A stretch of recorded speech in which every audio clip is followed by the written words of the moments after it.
Hello everyone, welcome to my channel. जैसे कि मैंने आपको कहा था कि इकोनॉमिक्स को थोड़ा सा आसान बनाएंगे, कंसेप्ट और अप्लाइड उस टॉपिक से रिलेटेड जो भी न्यूज है उसको क्लैरिटी करते हुए चलेंगे, दोनों को साथ में लेके चलेंगे, दोनों अप्रोच को। तो अभी जो रिसेंट न्यूज में था, जो हाल ही में आया है, वो आपका इस फाइनेंशियल ईयर का जो Q1 है। देखिए, फाइनेंशियल ईयर जो इंडिया में स्टार्ट होता है वो 1 अप्रैल टू 31 मार्च चलता है। सबसे पहले तो ये समझना है, जनवरी टू दिसंबर नहीं, आपका 1 अप्रैल टू 31 मार्च ये आपका फाइनेंशियल ईयर है। हर क्वार्टरली जीडीपी ग्रोथ, अभी हम जीडीपी ग्रोथ की बात कर रहे हैं क्योंकि इस साल का जो फाइनेंशियल ईयर है, फाइनेंशियल ईयर 2024 का फर्स्ट क्वार्टर का जीडीपी डेटा रिलीज हुआ है और वो जीडीपी डेटा जो है, जो ग्रोथ है, वो 7.8% दर्ज हुई है। तो ये एक अच्छा इंडिकेशन है। तो ये जो डेटा आया है वो फर्स्ट क्वार्टर का है। एक साल में आपके क्वार्टर होते हैं 4। हर एक क्वार्टर जो होता है वो 3 मंथ्स का होता है, राइट। तो अभी एनएसओ, नेशनल स्टैटिस्टिकल ऑफिस, ये एक विंग है, किस मंत्रालय में, किस मिनिस्ट्री में आता है। एक बात याद रखना है बच्चों कि जब भी आप कोई भी न्यूज या कोई भी टॉपिक पढ़ रहे हैं तो माइंड में इंटीग्रेटेड अप्रोच लेके चलना है। कोई भी एग्जाम हो, यूपीएससी हो, पीसीएस हो, कोई भी एग्जाम हो, उसमें आपको प्रीलिम्स एंड मेंस, इवन आपको इंटरव्यू, तीनों ही चीजों को डे 1 से लेके चलना है। अगर इस टॉपिक को पढ़ रहे हो, अपने माइंड के एंगल को इतना एक्सपेंड कर देना कि इस टॉपिक से प्रीलिम्स का कौन सा क्वेश्चन बन सकता है, कौन सा आपका मेंस का बन सकता है, उतनी डीप एनालिसिस पे लेके जाना है, ठीक है। तो जैसे कि मैं आपको बता रही थी कि फर्स्ट क्वार्टर का डेटा रिलीज हुआ है। काफी इकोनॉमिस्ट, जितने भी इकोनॉमिस्ट थे, बैंक्स थे, वो बहुत इस चीज का इंतजार कर रहे थे। सबने अपना प्रेडिक्शंस, एस्टिमेशन दिया था related to the GDP growth in the first quarter of this financial year. तो इस डेटा को फाइनली सरकार ने रिप्रेजेंट किया है national statistical office, that is NSO. ये विंग किस मंत्रालय के अंदर आता है? Ministry of statistics and programme implementation. यह हर साल एनुअली ये डाटा रिलीज करता है, हर क्वार्टर का रिलीज करता है। तो अभी फर्स्ट क्वार्टर जो कि आपका अप्रैल टू जून है, यानी अप्रैल मई जून, 3 मंथ्स के फर्स्ट क्वार्टर का आपका डाटा रिलीज हुआ है और दोनों रिलीज किए हैं।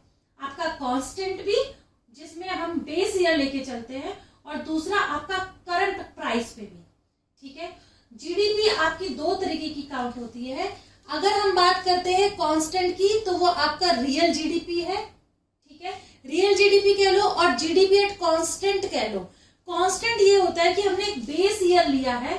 बेस ईयर हम इसलिए लेते हैं कि जब हम गणना कर रहे हैं तो उसमें एक स्टेबिलिटी लेकर चले, फिगर्स की स्टेबिलिटी ले। तो उसके लिए हमारा जो बेस ईयर है वो है 2011-12, ठीक है। तो इसके अकॉर्डिंगली हमारी जो जीडीपी होती है वो रियल ही होती है, ठीक है। रियल जीडीपी हमारी कितनी दर्ज हुई है? 7.8% ग्रोथ। ये एक अच्छा इंडिकेशन है, लेकिन पूरी तरीके से नहीं है। कैसे नहीं है वो आगे की स्लाइड्स में हम देखते हैं। तो यहाँ पे देखिए कि इस साल का जो फर्स्ट क्वार्टर है उसमें 7.8% है। इसको हम किससे कंपैरिजन करेंगे? पिछले साल का फर्स्ट क्वार्टर। तो देखेंगे कि as compared to the first quarter of this 2022 और 23 13.1% था, और इस बार जो है वो सिर्फ 7.8% है, ठीक है। कम है, उसके कंपैरिजन में कम है। क्यों कम है? उसके लिए रिस्पॉन्सिबल रीजंस बहुत सारे हैं। आगे देखते हैं। आगे जो है हमारा नॉमिनल जीडीपी, दूसरा जो जीडीपी होता है वो हमारा नॉमिनल होता है, that is calculated on current price, यानी इस साल के प्राइस पे, ठीक है। जैसे कि अगर टमाटर के रेट बढ़े थे तो वो इस साल के प्राइस से तुलना करके देखा जाएगा कि कितने कीमतें उससे बढ़ी थी। अगर उन्हीं कीमतों को हम थोड़ा और स्टेबल लेके चलेंगे तो पिछले साल का उस क्वार्टर का कंपैरिजन करेंगे, या फिर कोई बेस ईयर लेके चलेंगे 2011-12 के फूड। लेकिन वो ले नहीं सकते क्योंकि वो बहुत ही पेरिशेबल फूड में आ गया है, तो वो हम रिसेंट लेके चलते हैं, ठीक है। उसके बाद हम अगर नॉमिनल जीडीपी की बात करते हैं तो वो क्या शो करता है? ग्रोथ दिखा रहा है, लेकिन कितना? 8.0% ग्रोथ है, लेकिन कम है अगर हम उसे कंपेयर करें पिछले साल के फर्स्ट क्वार्टर के नॉमिनल जीडीपी से। दोनों बातें बातें समझ में आ गई? ठीक है, जब हमारा इकोनॉमिक्स बहुत ही बेसिक चलेगा, एक और प्लेलिस्ट आ जाएगी जिसमें ये सारी चीजें समझेंगे। यहाँ पे सिर्फ आपको उतना समझना है जिससे कि ये पूरा जो न्यूज था वो आपको ओवरऑल समझ में आ जाए। ठीक है, उसके बाद अब ये डाटा को हम ऑब्जर्व करते हुए जो हमारे इकोनॉमिस्ट है उनकी क्या राय है कि ऐसा अगर हमारे दर्ज हो रहा है, so it is the best indicator which shows कि यस, भारत हमारा बहुत ज्यादा आगे ग्रोथ कर रहा है, पूरे वर्ल्ड में ग्रोथ कर रहा है और ये फास्टेस्ट एक इकोनॉमी लेड कंट्री बनता जा रहा है। चाइना की अपेक्षा भी सबसे ज्यादा। क्यों? चाइना का अगर देखेंगे तो उसने कितना दर्ज किया फर्स्ट क्वार्टर में? 6.3। ये बहुत बड़ी अचीवमेंट है कि हम चाइना के कंपैरिजन में हम आगे। इवन चाइना ही नहीं, यूएसए भी ले लें, अगर हम बड़ी बड़ी डेवलप्ड कंट्रीज भी लेते हैं तो उनके कंपैरिजन में भी we are doing very well, we are performing very well. Fastest growing हमारी इकोनॉमी बनती जा रही है। ठीक है, वो दिन वो दूर नहीं है कि जब हमारा देश विकसित देश बन जाएगा, डेवलप्ड देश बन जाएगा, जो अभी हमारा विकासशील देश है। ठीक है, नेक्स्ट हम देखते हैं कि अब जैसे कि पिछली स्लाइड में हमने देखा कि जीडीपी की भी बात हो रही है और जीवीए की भी बात हो रही है। तो जीवीए क्या होता है? Gross value added. ये हमने अडॉप्ट किया था। क्यों अडॉप्ट किया था? ये बहुत इंपॉर्टेंट है। एक तरफ हम सुनते हैं जीडीपी है, gross domestic value. Gross domestic value होता क्या है? एक साल के अंदर, एक फाइनेंशियल ईयर के अंदर, एक देश की बॉर्डर जो सीमा है उसके अंदर जितने भी आपके फाइनल गुड्स, अंतिम वस्तु और सेवा का उत्पादन हो रहा है, उसकी जो मॉनेटरी वैल्यू है वो आपकी जीडीपी है। ठीक है, जिसके अंदर टैक्स भी इंक्लूड होगा। लेकिन जब हम बात करते हैं जीवीए, जीवीए हमने इसलिए specifically, GVA is the component of GDP, वो जीडीपी के अंदर ही आता है। लेकिन हम स्पेसिफिकली जीवीए को अलग लेके क्यों चलते हैं? क्योंकि हमें ये देखना है इंडिविजुअल इंडस्ट्री, इंडिविजुअल सेक्टर कितना ग्रो कर रहा है। किसी भी देश की जो अर्थव्यवस्था है वो ग्रो करती है किसके आधार पे?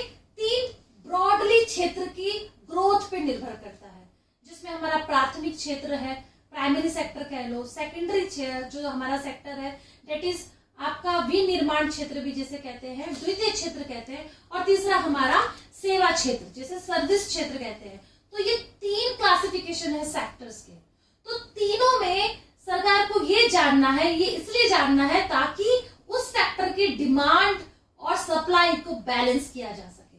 आगे अगर किसी भी सेक्टर की उत्पादन बढ़ाना है, क्योंकि डिमांड, जितने लोग डिमांड कर रहे हैं अगर उतना ही सप्लाई कर देंगे तो हर कोई खुश हो जाएगा, कीमतें भी स्थिर रहेंगी। तो उसको जानने के लिए, हर एक सेक्टर की ग्रोथ जानने के लिए हम जीवीए को लेकर आते हैं कि टोटल कोई भी इकोनॉमी, कोई भी सेक्टर है वो कितना वैल्यू एडिशन कर रहा है एक साल के अंदर। ठीक है, आगे बढ़ते हैं। इंडिया जीडीपी ग्रोथ, जैसे कि मैंने कहा कि इस साल ये बहुत ही अच्छी हमारी एक अचीवमेंट थी, हमने 7.8% ग्रो किया। जैसे कि पिछले साल के, एक साल में 4 क्वार्टर होते हैं, मैंने आपको बताया। तो 2023 का देखेंगे अगर हम, तो ये हमारे 4 क्वार्टर है। फाइनेंशियल ईयर 2020 ईयर, देखिए 23, इस साल का जो फाइनेंशियल ईयर है वो 2024 है। ठीक है, तो 2023 के फर्स्ट क्वार्टर, सेकंड क्वार्टर में देखिए, फर्स्ट क्वार्टर में जैसे कि पहली स्लाइड में था कि इस साल का जो फर्स्ट क्वार्टर है वो 7.8% है और पहले कितना था? 13.5%। तो हमारी ग्रोथ हुई, कम हुई। उसके रीजंस क्या थे आगे बताती हूँ। तो ये देखिए 4 क्वार्टर में अगर हम पिछले कंपैरिजन करते हैं, लास्ट क्वार्टर जो जाहिर सी बात है जैन फेब मार्च रहा है, उसके कंपैरिजन में देखें तो वो 6.1% था और अभी हमारा कितना है? 7.8%। तो ये एक सबसे बड़ी अचीवमेंट थी। बड़े बड़े जो जितने हमारे अनुमान लगा रहे थे, विशेषज्ञ लगा रहे थे, आरबीआई लगा रहा था, वो 7 to 8% के बीच में था। आरबीआई ने एस्टिमेट किया था कि जीडीपी जो ग्रोथ होगी फर्स्ट क्वार्टर में इट विल बी अराउंड 8%। तो हम बहुत नियर पहुंचे 7.8 से। ठीक है, नेक्स्ट अगर हम देखते हैं, पीक परफॉर्मेंस रही, क्यों रही? जो मैं आपको बता ही रही हूं कि 7.8% अगर ग्रोथ हुई है, ओवरऑल हम थोड़े पीछे हैं, ओवरऑल और भी अच्छा होना चाहिए था, लेकिन अगर इतना भी पहुंचे तो उसके पीछे रीजन था कि हमारी जो सरकार है, चाहे वो केंद्र सरकार कह लो या राज्य सरकार कह लो, उन्होंने किस चीज पे फोकस किया? स्पेंडिंग के ऊपर, कैपेक्स के ऊपर, कैपिटल एक्सपेंडिचर। कैपिटल एक्सपेंडिचर क्या होता है? उन वस्तुओं पे, उन एसेट पे खर्चा किया है जो आगे आपको रिटर्न वैल्यू देगा। जैसे कि एक फैक्ट्री का निर्माण करना, वो फैक्ट्री और भी रोजगार पैदा कर रहा है, तो ये खर्चा था, लेकिन ये इन्वेस्टमेंट को बढ़ाना, एक ऐसी वस्तु को, एक ऐसी वस्तु में निवेश करना जो रिक्रिएशन वैल्यू दे रही है। ठीक है, तो एक तो ये फैक्टर बहुत बड़ा रहा कि जिसमें हमारी जो परफॉर्मेंस था उसका रिस्पॉन्सिबल फैक्टर बना कैपेक्स। उसके बाद जो हमारी कंजम्पशन डिमांड थी वो बहुत ज्यादा थी, प्राइवेटली सेक्टर से देखा जाए तो हमारी उसमें भी ग्रोथ हुई। तो ये सारे फैक्टर्स थे जिसकी वजह से हमारा जो जीडीपी ग्रोथ है वो 7.8% रहा। और उससे भी सबसे बड़ी जो इस पूरे ओवरऑल में अगर मैं अचीवमेंट बताऊं तो हमारी अचीवमेंट रही सेवा क्षेत्र में, सर्विस सेक्टर में। सर्विस सेक्टर में हमने बहुत ज्यादा इंप्रूव किया है, जिसकी वजह से हमारी 7.8% ग्रोथ हो पाई है। तो डिसअपॉइंटमेंट कहाँ था? मैंने आपको बताया कि 3 सेक्टर है, primary, secondary and tertiary. Primary आपका एग्रीकल्चर हो गया, सेकेंडरी आपका मोटा मोटा मैन्युफैक्चरिंग सेक्टर हुआ, और तीसरा आपका सर्विस सेक्टर हुआ। तो तीनों सेक्टर में से सर्विस सेक्टर ने बहुत अच्छा परफॉर्म किया। मैन्युफैक्चरिंग में डिक्लाइन चला गया, कंपेयर करें तो पिछले क्वार्टर से, तो मैन्युफैक्चरिंग हमारा डिक्लाइन हुआ है। एग्रीकल्चर सेक्टर हमारा, यस, हमने उसमें थोड़ा सा अच्छा उछाल किया है, लेकिन जितनी हमारी प्रेडिक्शंस थी उससे हमें थोड़ा सा हमें डिसअपॉइंटमेंट मिला है। तो ये वो 2 रीजन से, ये 2 वो फैक्टर्स थे जिनकी वजह से हमारी जो ग्रोथ और अबव हो सकती थी वो नहीं हो पाई।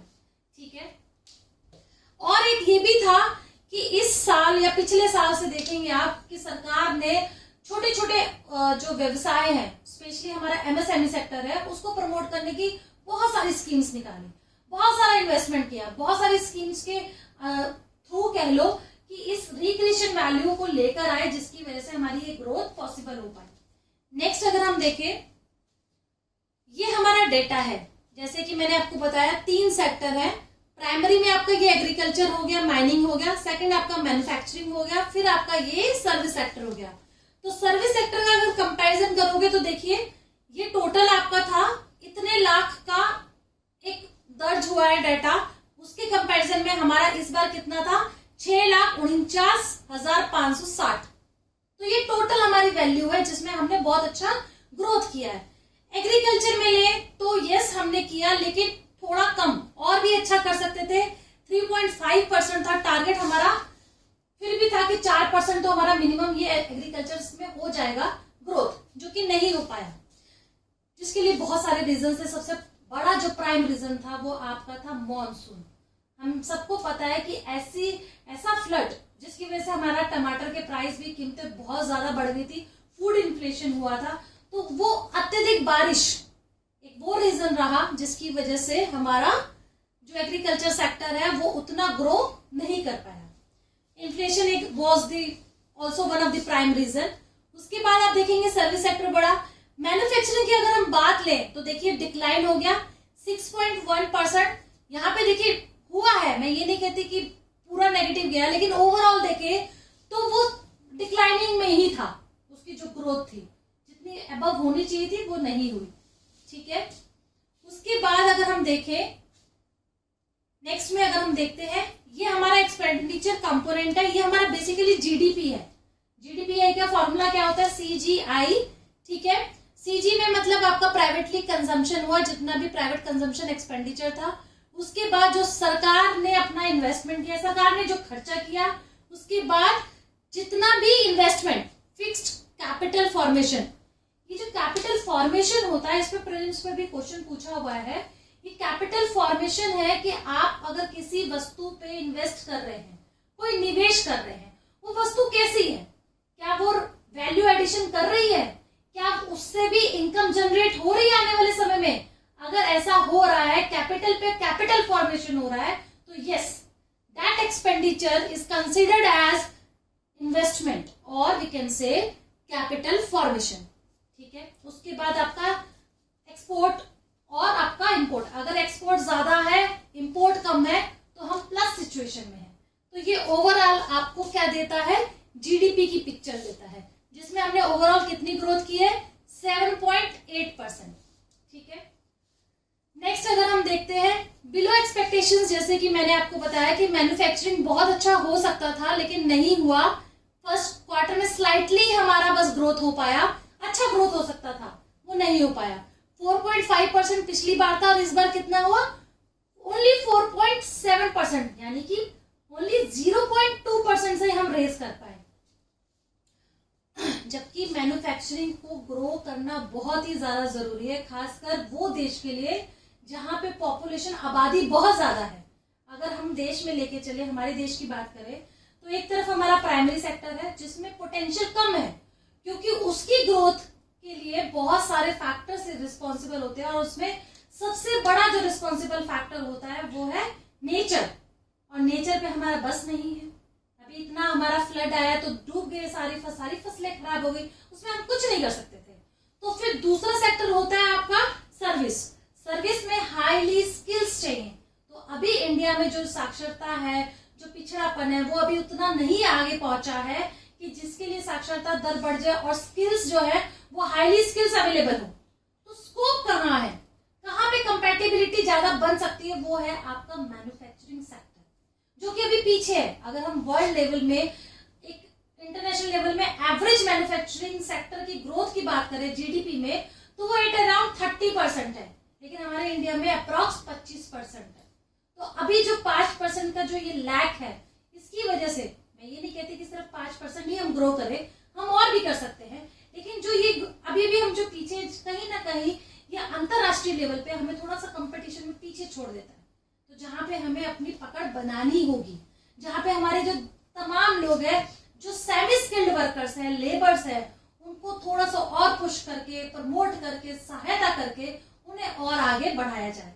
ठीक है, तो इस एक्सपेक्टेशंस में बिलो जो रहा था वो दो सेक्टर्स थे, मैन्युफैक्चरिंग और एग्रीकल्चर। इस सेक्टर्स का बच्चों बहुत बड़ा रोल है। इसका मेंस में इस तरीके का रोल है कि एक क्वेश्चन आया था लेबर इंटेंसिव पे, अगर मैन्युफैक्चरिंग सेक्टर आपका बिलो द एक्सपेक्टेशन है, अगर उसकी ग्रोथ नहीं हो पा रही है, तो कहीं ना कहीं हमारा जो लेबर है वो पीछे छूट रहा है, और लेबर हमारी जो अधिकांश यूथ है वो पीछे जा रही है, जिसकी वजह से ग्रोथ पूरा हैम्पर हो जाएगा, और इसका इम्पैक्ट फिस्कल डेफिसिट का जो हमारा टारगेट है उस पर भी भारी असर दिखेगा। तो इसीलिए आपको इस चीज को लिंक करते हुए चलना है कि कैसे ये मेरा फैक्ट्स, जब हम मेंस के आंसर लिखते हैं बच्चों, तो जो हमारे फैक्ट्स होते हैं ना, वो वैल्यू एडिशन का काम करता है। कोई भी थ्योरेटिकल, कोई भी टॉपिक का डीप एनालिसिस पे क्वेश्चन आया, अगर आप उसको आंसर लिख रहे हैं, तो जो रिपोर्ट के अनुसार ये फैक्ट है उसको डालते हैं, तो आपके आंसर में आपको अच्छे मार्क्स मिलेंगे। ठीक है, नेक्स्ट कंसर्न। देखिए, मैंने बताया कि फ्लड आया, ओवरफ्लो था, वो एक अलग बात है, लेकिन कुछ ऐसे रीजन्स थे जहां पे रेनफॉल की डेफिशिएंसी भी देखी गई, जिसकी वजह से फूड इन्फ्लेशन डबल डिजिट में चला गया। तो ये भी एक रीजन है, क्योंकि जब डबल डिजिट में जाएगा तो वो डिमांड एंड सप्लाई को इम्बैलेंस करेगा, जिसका इम्पैक्ट उस सेक्टर के ग्रोथ पे पड़ेगा। ठीक है, और कंसर्न हमारा क्या था, जाहिर सी बात है, अगर हमारा मार्केट में बैलेंस नहीं है डिमांड एंड सप्लाई में, तो आरबीआई को, सेंट्रल जो हमारे बैंक है इंडिया के, उनको क्या डिसीजन लेना पड़ेगा, मॉनेटरी पॉलिसी को टाइट करना पड़ेगा, लिक्विडिटी को टाइट करना होगा, ताकि कि इन्फ्लेशन जो है वो नीचे आ सके, कंट्रोल हो सके। तो उससे क्या होगा, जब बैंक्स मनी सप्लाई को थोड़ा सा कॉन्ट्रैक्ट करेगा, मार्केट में पैसा नहीं देगा, तो जो कंपनीज हैं, बिजनेसेस हैं, वो आगे ग्रो नहीं कर पाएंगे। क्योंकि जब निवेश करने जाते हैं या कोई भी व्यवसाय करने लगता है, तो सबसे बड़ा प्राइम फैक्टर होता है कैपिटल, पूंजी। पूंजी एक ऐसा है, जैसे कि मैं अभी पढ़ा रही हूं, तो मेरी पूंजी सर्विस सेक्टर में तो पूंजी नहीं है उतनी, लेकिन अगर कोई और मैन्युफैक्चरिंग सेक्टर में जाता है, मेरी पूंजी तो मेरा दिमाग ही है, मेरी मेहनत है, लेकिन अगर हम मैन्युफैक्चरिंग में जाते हैं, वहां आपको लेबर भी चाहिए, वहां पे आपको सारे फैक्टर्स चाहिए, जिसके लिए सबसे पहले आपको रॉ मटेरियल भी खरीदना है, तो उसके लिए क्या चाहिए आपको? पूंजी। और पूंजी कहाँ से अवेलेबल होती है? बहुत सारे रिसोर्सेज है। सबसे बड़ा रिसोर्स होता है इंस्टीट्यूशंस, फाइनेंशियल इंस्टीट्यूशंस, बैंक्स है, आपकी एनबीएफसीज है, और वो अगर उपलब्ध नहीं कराएंगी तो आपके पास बिजनेस आपका ग्रो ही नहीं करेगा, सेटअप ही नहीं होगा। तो एक चैलेंज ये भी है जो हमारी ग्रोथ को आगे तक ले जाने में रोक रहा है। नेक्स्ट वही है हाई इन्फ्लेशन, ग्लोबल कंसर्न। अब जैसे कि बाहर अगर वर्ल्ड लेवल पे कुछ भी युद्ध हो रहा है, अभी आपको पता है G20 सम्मेलन होने वाला है और रशिया इज नॉट पार्टिसिपेटिंग, तो ये जो पॉलिटिकल कंसर्न है उसका भी इम्पैक्ट हमारे ग्रोथ पर पड़ता है। तो ये भी एक कंसर्न है जिसमें हमारा ओवर या फुली कंट्रोल हमारा नहीं है कि हम उसको कम कर सके, लेकिन हाँ बाकी फैक्टर्स जो है, कंसर्न्स जो है, उसमें हम अपनी पकड़ बनाए, उसको हम कंट्रोल सरपास करने की भरपूर कोशिश करें तो हमारी जीडीपी ग्रोथ और आगे जा सकती है। देखो, अगर मैं ये नेशनल लेवल पे बात करूं बच्चों, अगर हम डे टू डे भी लाइफ की बात करें तो हमारा एक ही मकसद है, वो है लाइफ को ग्रो करना। अभी आप सब पढ़ रहे हैं तो रिस्पॉन्सिबिलिटीज भी नहीं है, तो हमारे दिमाग में सिर्फ अभी चल रहा है कि भाई हमें अल्टीमेट सिलेक्शन लेना है। लेकिन जो बहुत दूर की पिक्चर को देख रहा होगा ना, वो ये समझ पा रहा होगा कि ये अचीवमेंट मेरी एक लेवल पे नहीं है, ये अचीवमेंट मेरी कंटिन्यूस है, जो मुझे कंटिन्यूस करना है, पूरी लाइफ टाइम करना है, सारे चैलेंजेस को एड्रेस करना है, ताकि मैं अपनी हर रिस्पॉन्सिबिलिटी को फुलफिल कर सकूं। ठीक है, नेक्स्ट हमारा मेंस का क्वेश्चन, जैसे कि मैंने बताया लिंक करते हुए मैं आने वाले वीडियोस में, नेक्स्ट वीडियो में कोशिश करूंगी, कोई टॉपिक है तो उसको, अगर प्रीलिम्स का भी क्वेश्चन बन रहा है, इससे भी बहुत सारे बन सकते थे, तो उसको वहीं पे कनेक्ट करके आपको बता सकूं। तो यहाँ पे जो मेंस का क्वेश्चन आया है, पूछा गया है, account for the failure of manufacturing sector in achieving the goal of labour intensive exports rather than capital intensive exports, suggest measures. देखिए, एक तरफ हम बात करते हैं कि जो हमारे लेबर्स हैं उनको आगे बढ़ाया जाए, वो इंटेंसिव, वो सेक्टर जहां लेबर ज्यादा एंगेज है उसको प्रमोट किया जाए। एक तरफ हम बात ये करते हैं, लेकिन हमारी ग्रोथ कहां हो रही है? कैपिटल इंटेंसिव की। तो उसको किस तरीके से बैलेंस किया जा सके, उसके लिए हमें मेजर्स देने हैं। आप ऐसा भी कर सकते हैं बच्चों कि जो क्वेश्चन अगर मैं आपको बता रही हूँ, आप उसको लिखें, आप उसको आंसर, आप उसको फोटो खींच के आप कमेंट में भी डाल सकते हैं, और आने वाले टाइम में मैं आपको अपनी मेल आईडी भी दूंगी, ताकि मैं आपका आंसर को चेक कर पाऊं, कमेंट दे पाऊं कि हाँ आपने यहाँ ये चीज अच्छा किया है, इंट्रोडक्शन अच्छा था, मेन बॉडी में आपका ये थोड़ा सा गड़बड़ था, ये पॉइंट्स आप ऐड कर सकते थे, आपकी वर्ड लिमिट कितनी होनी चाहिए क्योंकि मेंस आ रहा है। तो इस तरीके से आपकी और भी मैं हेल्प कर पाऊँ।